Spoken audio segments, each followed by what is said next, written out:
Inshallah, welcome back. I hope you had a wonderful Ramadan and also Eid, inshallah. We are continuing our classes, both on site and online, as usual. This week, I prepared some slides based on death and beyond. What happens to us after we die. I wanted to do something on that because it's good to remember death. In the old schools, in the classic times, especially the Tasawwuf schools, they had a principle. One of their first principles, it was Rabıtayı Maut. Rabıtayı Maut means being connected to death because it's a reality. It's something that you cannot ignore.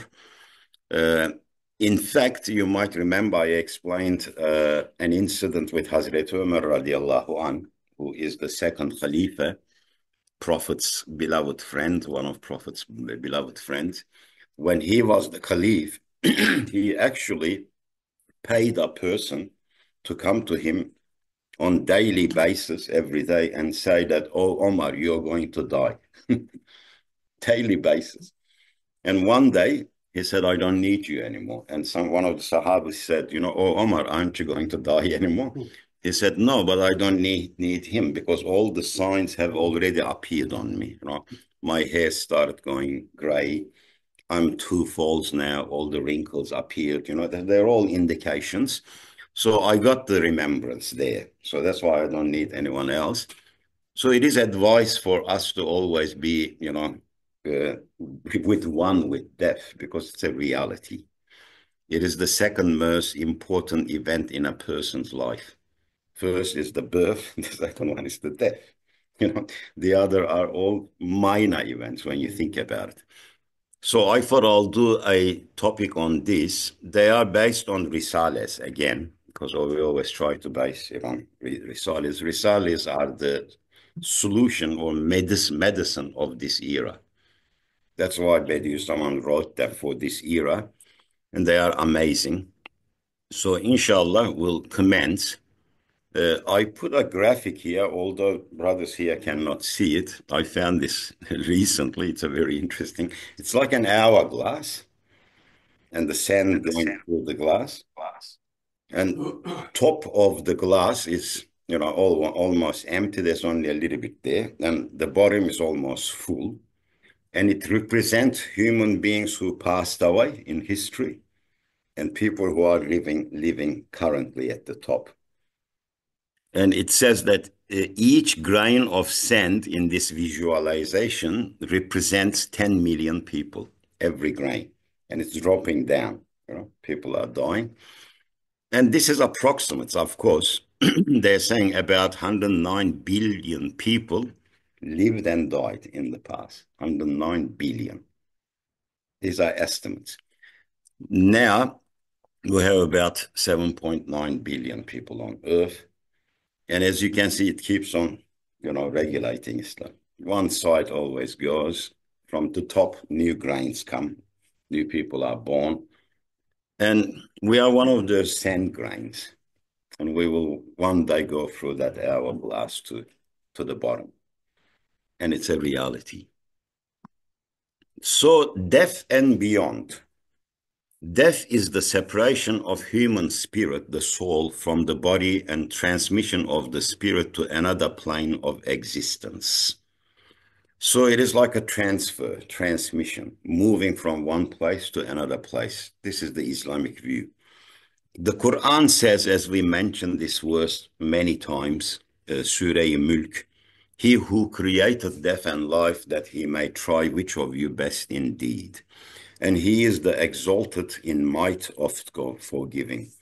So the Quran says Allah created you so that he can test you who are the best indeed. Although Allah knows, because his knowledge is infinite, it cannot be encompassed by anyone or anything, but he encompasses everything. Here he is teaching us about ourselves. Because sometimes people ask, if Allah knows everything, what will happen? Who is going to go to hell? Who's going to go to heaven? Then why does he put us through a test? If he did not do that, he would not be just. Because on the day of judgment, a person will say, what did I deserve to go to hell for? What did I do? Here, he is putting us through this life, so he's teaching us about our own selves. So when we are there, we have no excuses. We can't say, I didn't do this, I didn't do that. It goes for both ways. So, you can say technically so that Abu Bakr's can be separated from Abu Jahil's through this test.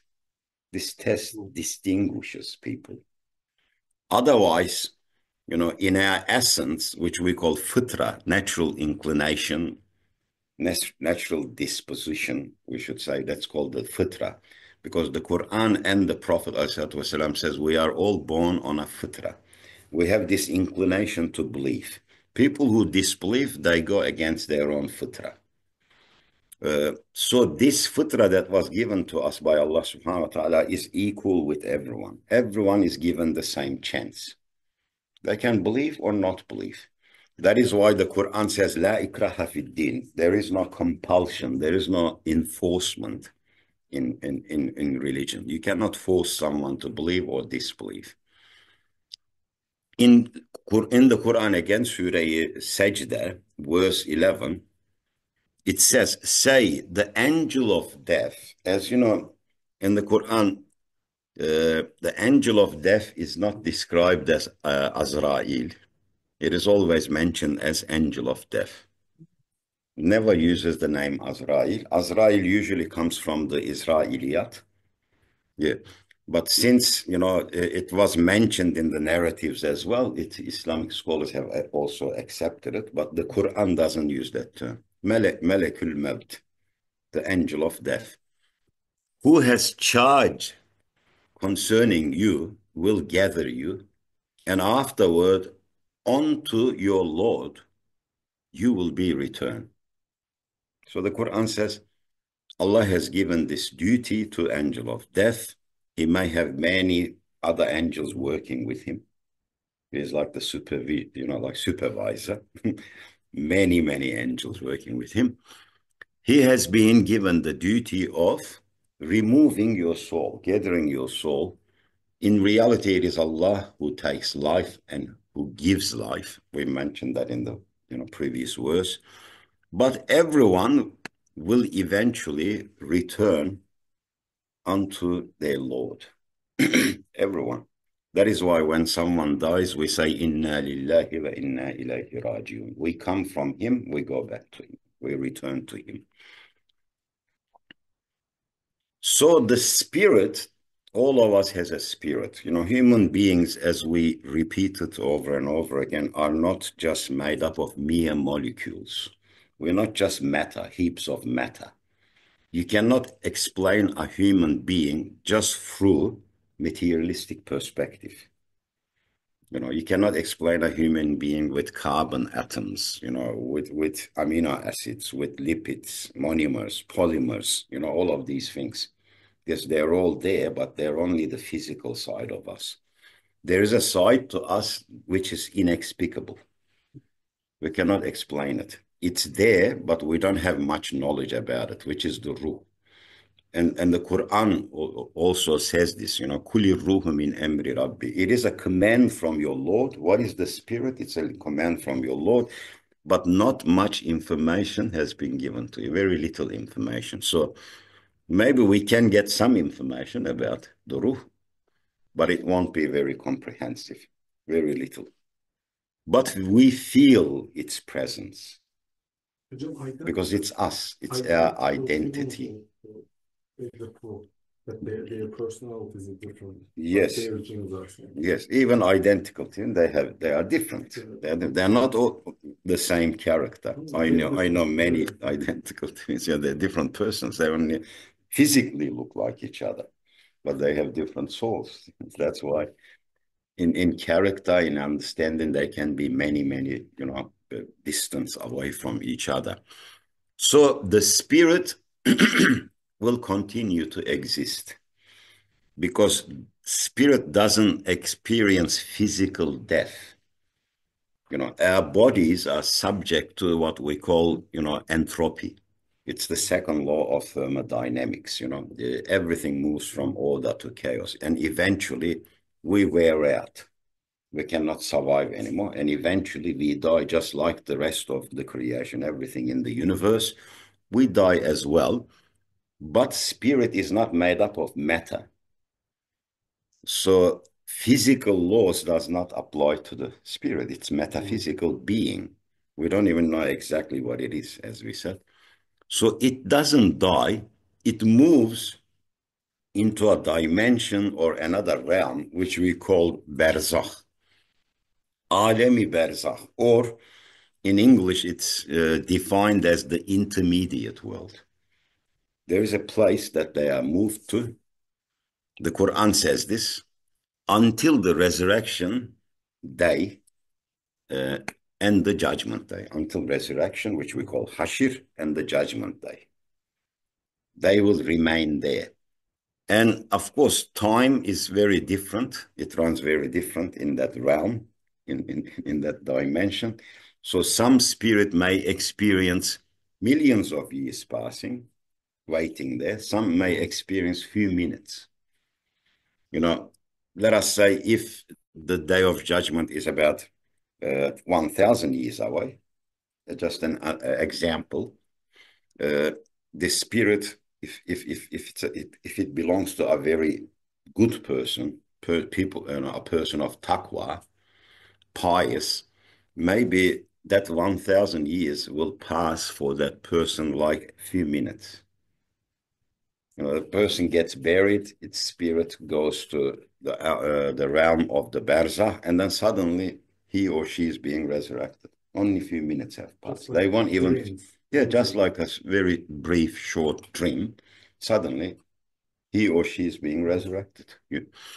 So it depends on how you live on earth. That is the way you die. That's what the Prophet says. There is a hadith, you die as you live. You die as you believe. And Hoca Efendi, Fethullah Gülen Hoca Efendi, he says you can take this hadith from another perspective and say, live the way you want to die. That's what it means. Live the way you want to die. And you will be resurrected as you died as well.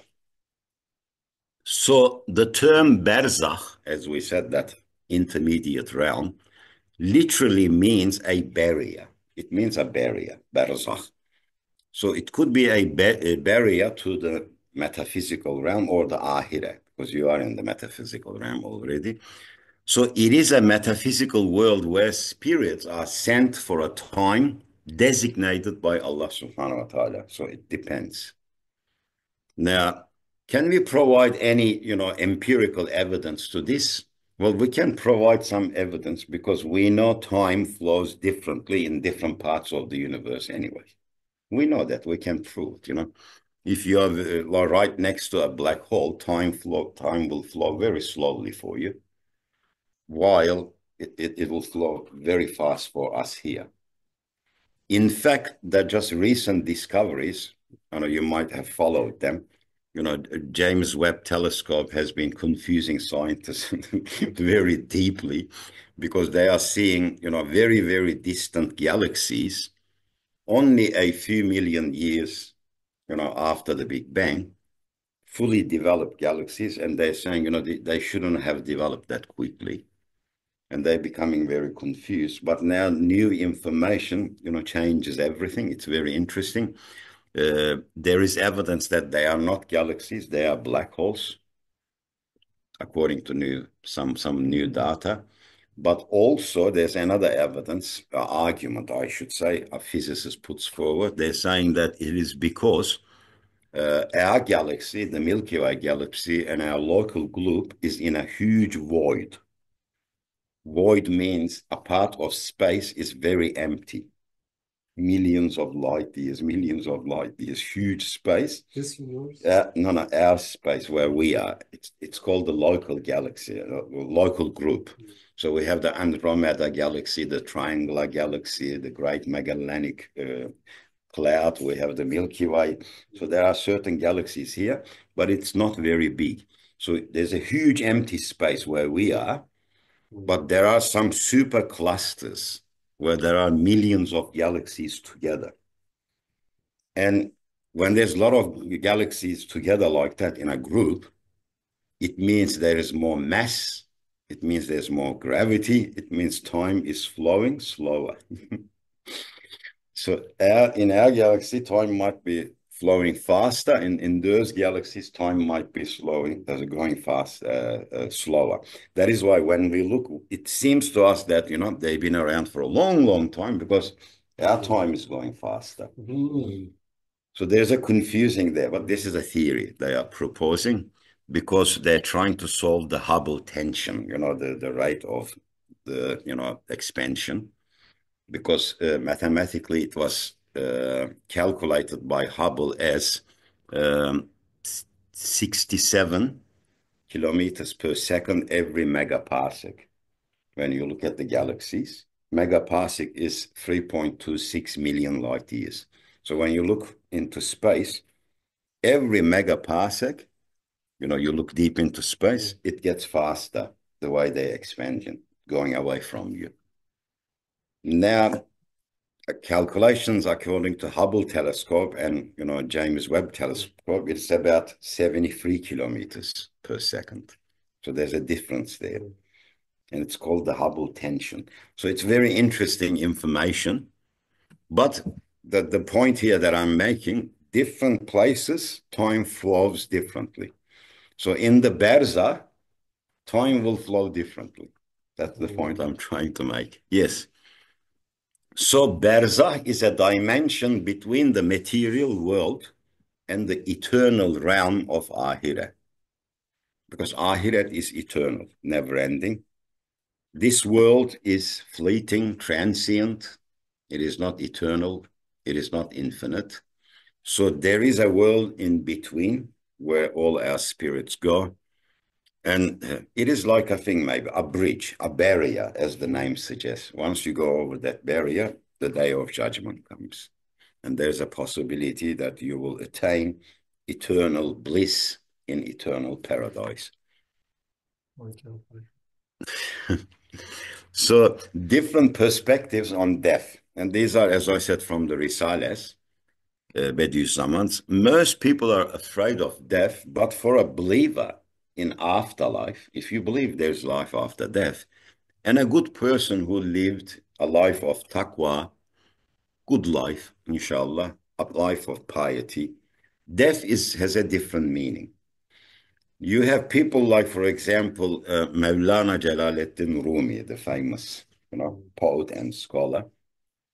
He called his own death Shebi Arus, his wedding night. It's like a celebration for him because he's, uniting with his creator. So they look at they look at death from a different perspective. And when the noble Prophet ﷺ was passing away, the same thing, the angel of death, when someone is passing away, comes straight to you and removes your soul. But when he came to the Prophet Muhammad, peace and blessings be upon him, he waited at the door. He did not go into his room. And Jibril went in, and Jibril said he's waiting at the door. He's asking for permission. Prophet Muhammad, والسلام. And Allah says, if my servant wants to live for 1,000, 10,000 years, I will grant it to him, like this. And the noble Prophet said, no, Rafiki Allah, the greatest, friend, I want to join him. So it's very interesting. What would we do in a position like that? He's waiting outside the door. Think about it. So here, transition to a better world. So what death is, it's a transition to a better world. Bediüzzaman Said Nursi says. Sister Spriya, because it's being recorded, I don't want to break it up with questions. That's why I want to go through the slides first. Maybe at the end or later on, you can ask questions if you like. So Bediüzzaman Said Nursi says, transition to a better world. So death is a transition to a better world. So don't think of it as a, eternal demise. that you disappear, you don't exist anymore, you rot away. No, it is a transition to a better world. And when you look at your life biologically as well, that's what happens, isn't it? First, you start as a drop of liquid or a cell within a drop of liquid, a pool. There's millions of, sperm cells in it. You start like that. And then you join with the egg, ovum. And then after that, it starts, dividing and multiplying. You start forming into a human being, embryo, fetus. Eventually, you stay in that little tiny world, the womb, and then you come to this world, a bigger world.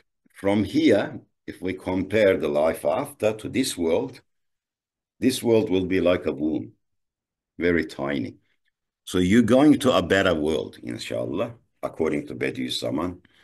He also says it is a release, it is like a being released from a prison of life. It's like being released from the prison of life. Now, when you think of human life, we always use that example. Your life, how much enjoyment, how much happiness, how much joy that you have in your entire life. Times of celebration and all of these things, if you squeeze them out, it's about 6 months. It's no more than 6 months. They did the research. The rest of your life, you study, you work, you sleep, you go to toilet, you become sick, you this, that. If you calculate all of those times, you only have about 6 months of, enjoyment in this life. So when you think about it, this world is like a prison to us. It's very limited, Sometimes human beings don't realize because their free will deceives them. Our free will, assumes that we can do whatever we want. But the reality is not like that. They put those guinea pigs, those little mice, mouse, guinea pig, into those puzzles. They put them in there. They keep on going around the same place. If someone was looking at us from the top, they would see a same pattern with us. We're coming out of our house, going to work, going that place, coming back again, sleeping, going. It'll be same thing. We're just circling the same areas. So our life is very limited when you think about it. It is like a prison because we weren't created for this world. We weren't, We say Watani Asli. It means our true country, true place is Jannah. That's where we come from. That's where Adam alayhi salam was created. Watani Asli. That's where we are from. And we are really genetically or by fitra inclined to there. We want that life, not this life. This life is very quick. So Bediüzzaman says it is a release from prison. Death is a release from prison. It is also end of duties because being human on earth brings responsibilities and no other being on earth has as much as responsibility as us. If we look at the rest of the animal kingdom, they all have responsibilities and their DNAs were designed appropriately for that duty, but they always do the very limited duty. We are not like that. We have so many responsibilities. We have responsibility towards our families. We have responsibility towards our community. We have responsibilities toward our nation, towards the entire world, towards the environment, the rest of the animal kingdom. At the beginning, we have responsibility towards God. So there is so much duty there when you think about it. So it is the end of duties when you die. It is the end of duties. Death is also a reunion with loved ones. You're reuniting with your loved ones. I always use this analogy as well. If you were living, let us say, in New Zealand, and everyone you loved, all your family members, friends, everyone close to you, moved to Australia. And you were left there by yourself. Wouldn't you be longing for Australia as well? Wouldn't you want to come here too? so you can reunite with your loved ones. Yes. And death eventually takes all of our loved ones away. They move to another world. You know, it takes our grandfathers, grandmothers, other loved ones, close ones, eventually our fathers, our mothers, everyone. And in time, maybe our partners, sometimes for some people, their children, they all go to the other side. So wouldn't you be longing to join them as well? Everyone would, logically. So it is a reunion with loved ones. So death is a reunion with loved ones. And he also says, Bediüzzaman Said Nursi, it is a chance to attain everlasting youth, especially for the elderly. Imagine, as you get old, life becomes unbearable slowly, slowly. As you get older, the machine is gone. It is like, 70-year-old, Volkswagen or something, and you have a new Merc there or a Ferrari there. You cannot compare them, it starts falling apart slowly. And the quality of life continuously drops, continuously drops. You are making hamd to even if you could stand and walk slowly. So you get older, older, older. And then suddenly the Quran gives you the news of an eternal life and eternal youth. How wonderful it is, isn't it?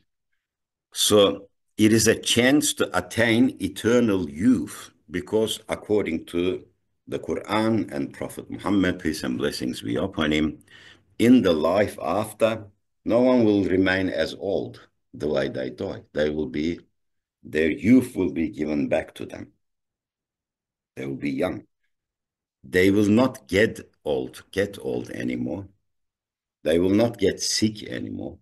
They will not need to work anymore. Everything you can dream of as beautiful, wonderful will be given to you. You will not get sick of anything.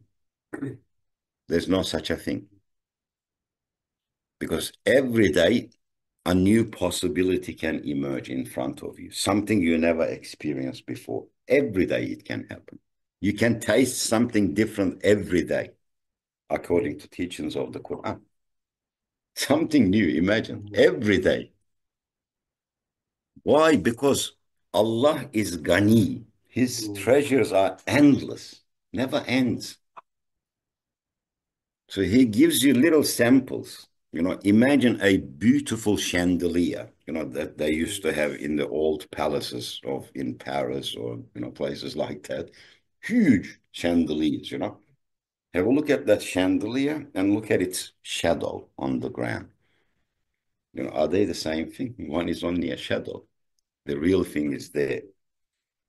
The experiences that we have here, the pleasures we have here are like a shadow. The real thing is on the other side. Because Allah's mercy, there is as I remember, it's a hadith. Allah subhanahu wa ta'ala says, I have divided my rahmah into 100 pieces.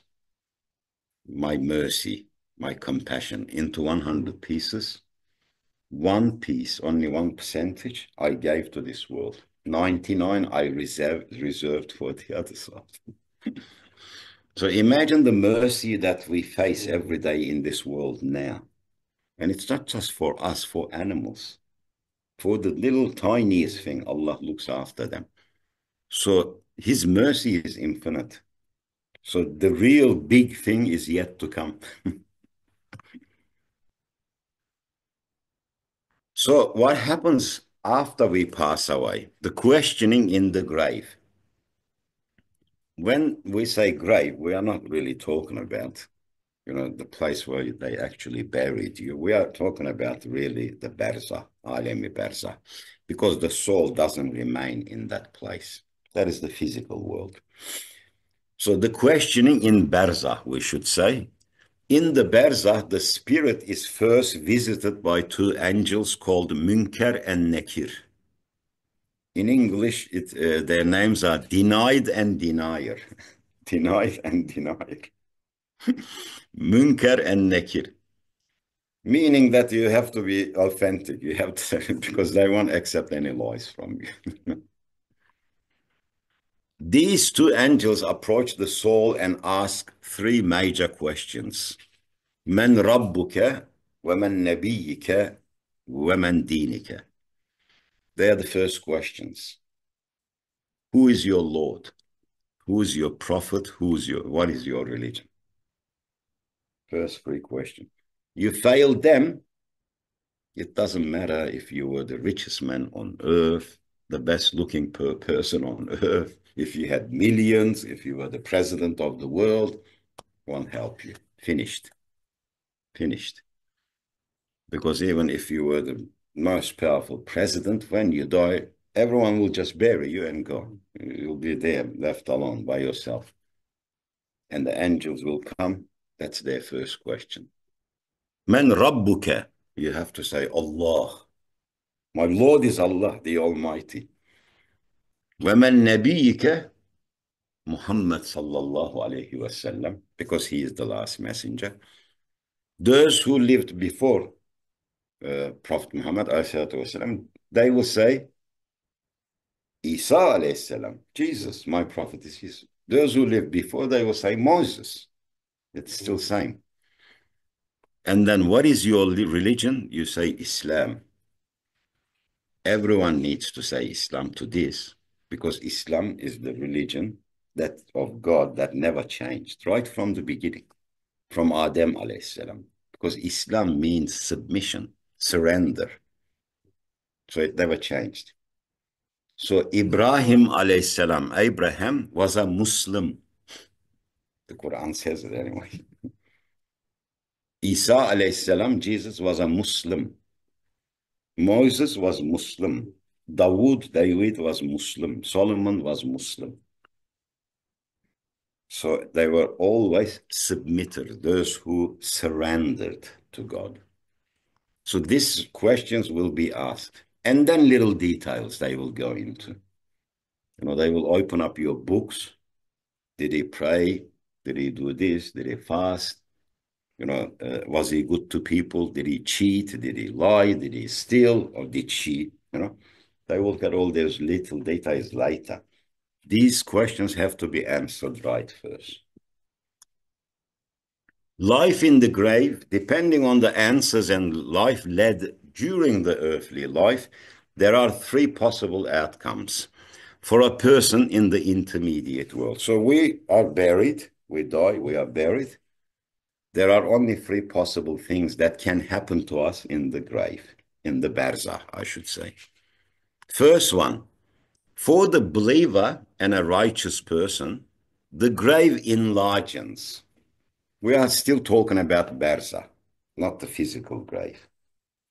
Barzakh, where you are there, that realm largens for you. And it becomes a window opening onto a world of light and bliss, nur and bliss. There are some reports that their place in Jannah will be shown to them, like a cinema camera, like a video. So for a believer and righteous person, the person who believed and practiced was a good person. For the sinful, believer but a sinful, believes in God and everything, but commits serious sins sometimes as well. The grave tightens for them, becomes a tighter place, and it is transformed into a single-celled prison, very small, tiny place, where that person waits until the day of judgment. They're believers, but they're not practicing. They're not obeying. They're doing all the unlawful things. So they will be punished. Not physical punishment. There is no physical punishment in the grave. It is like you mentioned before. It is like a dream, but a nightmare. If it's a punishment, a nightmare. If it's rewarding, if you're a good person, it will feel like a beautiful dream. Sometimes you see dreams like that. You don't want to never wake up from them. So it'll be like that. There is no physical punishment in the grave because you don't have a physical body. For the disbeliever who, atheists, completely denied God, it becomes a place of punishment until the day of judgment. They will suffer until the day of judgment. Of course, this is spiritual torment. It's not physical. Physical torment is on the other side when we are resurrected. Qiyamah, doomsday, Qiyamah literally means, because it's following step by step now, after the Barzakh, Alem-i Barzakh, there is Qiyamah. Qiyamah literally means to rise. Yeah. Qiyam, how we stand like this. Qiyamah means to rise. Rise up and stand remaining. Literally, that's what it means. The word Qiyamah appears 110 times in the Quran. In in 21 verses, the concept appears as Yawm al-Qiyamah, the day of, or the last day, or the day of Hashr, the day of the end as well. Qiyamah as a topic is the dominant theme in the Quran, especially in the last 48 chapters, revealed largely in Mecca. If you look at the Meccan verses and Medinan verses, you will see that Meccan verses for 13 years are mainly based on Iman. Imani things, itiqadi things, aqidah. Mainly. Medinian verses are more practical things. So interesting, last 48 chapters of the Quran is always focuses on, especially on the Qiyamah, life after death, or we can say eschatology in general. Eschatology, gaib, the unseen for us. Qiyamah is the cataclysmic transformation of the universe from a place of testing to a place of judgment and reward. So, transformation, look at the word here, it's interesting. Transformation. It doesn't say the entire universe will disappear. It'll be destroyed, and it will give its way to Ahirah. It will transform. Only all the living beings will die, because the Quran says everything is fani, temporal, illa wajha, except his countenance, his existence. So there will come a day only Allah will exist. Everything else will die. But Qiyamat doesn't mean the universe, goes into non-existence. It's still there. It just transforms. After the destruction, the universe will transform. What are the differences between a believer and righteous?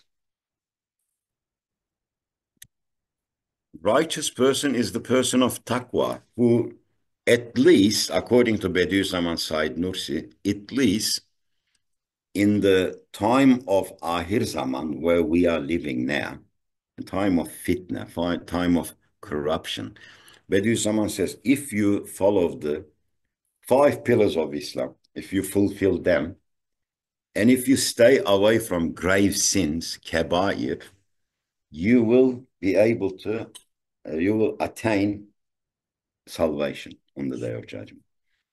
Especially these days, because there's so much corruption. So if we practice the 5 daily prayers, the 5 pillars of Islam, and if we refrain from the major sins, in particular, there are 7 of them, if we stay away from them, inshallah, we will attain salvation.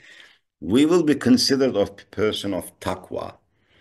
In fact, these days, staying away from harams are considered even higher than practicing, even higher, because it's very risky. If you stay away from haram, then you will be practicing anyway. It'll be more comfortable for you. So it is more imperative that we stay away from what is unlawful. So you become a righteous person. Of course, when we say righteous person, person of taqwa, it includes you don't lie, you don't cheat, you don't trick, you don't deceive people, you don't steal. You don't harm anybody. I mentioned in Juma, al-Muslimu man muslimuna, man salim al-muslimuna bilisanihi, min lisanihi ve yedihi, min lisanihi ve yedihi. Prophet says a Muslim is a person whom others feel secure and safe from his tongue and hands. That's a true believer because the next person feels safe from you. He or she knows that you're not going to harm that person. You're not going to backbite, lie, cheat about that person. Tongue and hands. So these are all included in the definition of taqwa. In simple definition, scholars say taqwa is fear of Allah. Because if you fear Allah, you're not going to commit these evil sins. People are going to feel safe from you. So righteous are the strongest believers, of course. They believe and they are righteous. They believe because you cannot be righteous, absolutely righteous without belief. You can be a good person. You can have ahlak without belief. It could be part of your nature. But, you can do the right thing by the people, but you will not be doing the right thing by your creator. Then how can you be righteous? How can you be taqwa, person of taqwa? You are ignoring the most important being, which is Allah, who created you, who gave you everything, and you're saying, I'm being good to others. Okay, that's a good plus thing too, but that's not going to save you. Because Allah has haq over you too, not just other people. He has rights over you.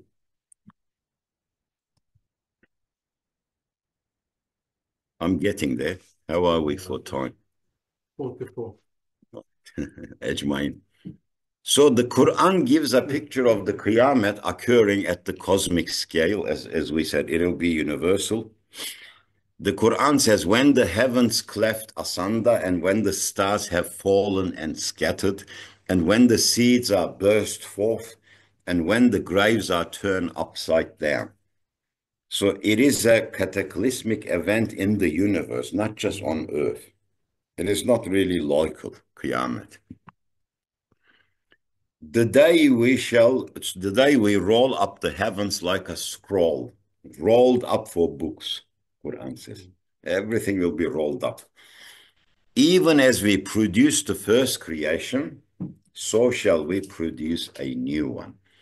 Surah Al-Anbiya. So it says, just as I created the universe in the first place, I will create another realm for you.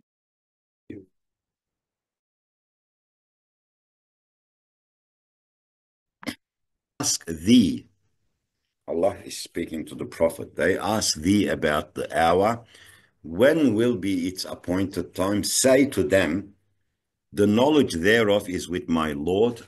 None but he reveal as to when it will occur. Heavy were its burden through the heavens and the earth. Only all of a sudden it will come to you. Suddenly it will come to you. As you know, in the hadith, in the Jibril hadith, the Prophet is asked this question by Jibril, archangel. He says, when is the Qiyamah? He says, the one who asks does not know more than the one who's being asked. So he says to the Jibril, you don't know it either. That's what it means. However, the Prophet informed of certain signs that will occur, signaling that Qiyamah is near. He did give some signs. There is the end of my presentation here, because I'm not going into those signs. Maybe in the future we can go into those signs as well. But there are signs of Qiyamah, which we call alamatul Qiyamah, or signs of the hour, as it's mentioned. They are grouped into two groups. One group is major signs, which are mainly mentioned in the Quran. The other one is minor signs, which are mentioned mainly in the hadith of noble Prophet, peace and blessings be upon him. Maybe, inshallah, in the future classes, we can have a look at them as well, refresh our memories with them as well. So may Allah keep us on that straight path, inshallah. May Allah make us live, with the concept of death, with the concept of reality. Right? Always keep it in our subconscious and in our heart, because there are no guarantees for anyone. It can happen at any time. It can happen at any time. Not everyone who dies are young or old. Not everyone who dies are old. There is no guarantee on anyone. It can happen anytime. It is good to be ready because it's a big journey we're going to take. So it's good to be prepared always, inshallah. Okay, everyone, thank you online for participating. Inshallah, we have commenced our new session. We will continue next week, same time, same place. So look after yourselves, inshallah.